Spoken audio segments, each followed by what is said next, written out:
નમસ્કાર, જય હિન્દ, જય ભારત, જય સંવિધાન. હકની વાત એટલે કે જનતાની વાત સીધી અધિકારીઓ સુધી અને નેતાઓ સુધી. હકની વાતની અંદર પાદરાની અંદર આપણે જોયું કે પાદરા નગરપાલિકાના વોર્ડ નંબર 6 ની અંદર ચૂંટાયેલા કોર્પોરેટરના પતિ દ્વારા ત્યાંની સ્થાનિક સમસ્યાઓને લઈને વિરોધ કરવામાં આવ્યો. હવે મુદ્દાની વાત એ કે સમગ્ર પાદરાના ગટરના પાણી આ વોર્ડ નંબર 6 ની અંદર આવતા તળાવની અંદર છોડવામાં આવે અને આ જ તળાવના પાણી રોડ પર ગટરોના પાણી આવી જાય અને તેની આજુબાજુથી અવર જતા લોકોને હાલાકીનો ભોગ બનવું પડે. ગટરના પાણીમાંથી અવર જવર કરવી એ કેટલી યોગ્ય તેના વિશે ત્યાંના સ્થાનિક કોર્પોરેટરો દ્વારા ઘણીવાર રજૂઆત કરવામાં આવી હશે તો પણ તેમના કામ નથી થયા, એટલે એ લોકો દ્વારા વિરોધ કરવામાં આવ્યો.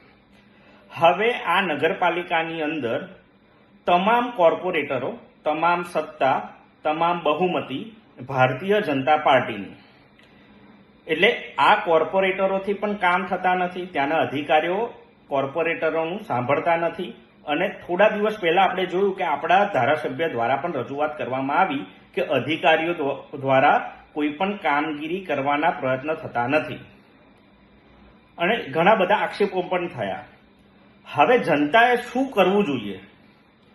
એક તો ચૂંટાયેલા પ્રતિનિધિ કામ કરવા માંગે છે તો થતા કેમ નથી, અને એમને કરવા છે તો કરવા દેતું કેમ નથી, અને અધિકારીઓ આ ચૂંટાયેલા જે પ્રતિનિધિ છે તેઓનું સાંભળતા કેમ નથી? ખરેખર જનતાને આવી હાલાકીનો સામનો કેમ કરવો પડે છે? બીજી વસ્તુ કે જ્યારે ચૂંટાયેલા પ્રતિનિધિની હાજરીની અંદર વિરોધ થતો હોય તો હવે વિશ્વાસ કોના પર કરવો? માટે જનતાના કામો કરાવી શકે એ લડીને કરાવે કે ગમે તે રીતના કરાવે એ ખૂબ જ મહત્વનું છે. માટે તમારો પ્રતિનિધિ છે ને પાવરફુલ હોવો જોઈએ કે દરેક વસ્તુની પહોંચીને જો જનતાના કામો ના થતા હોય ને તો વિરોધ તો કરે પણ એને કામ કરવાની ક્ષમતા પણ એમના હોવી જોઈએ. માટે જોઈએ કે પાદરાના રાજકારણની અંદર જે સ્થાનિક જેટલા પણ મુદ્દાઓ છે અને ખાસ કરીને ગટર અને પાણીના મુદ્દા એ ક્યારે સોલ્વ થશે, અને આમાં અત્યાર સુધી તો કોઈ બીજો પક્ષ જનતાની સામું કે જનતાની પડખે ઉભો રહ્યો નથી.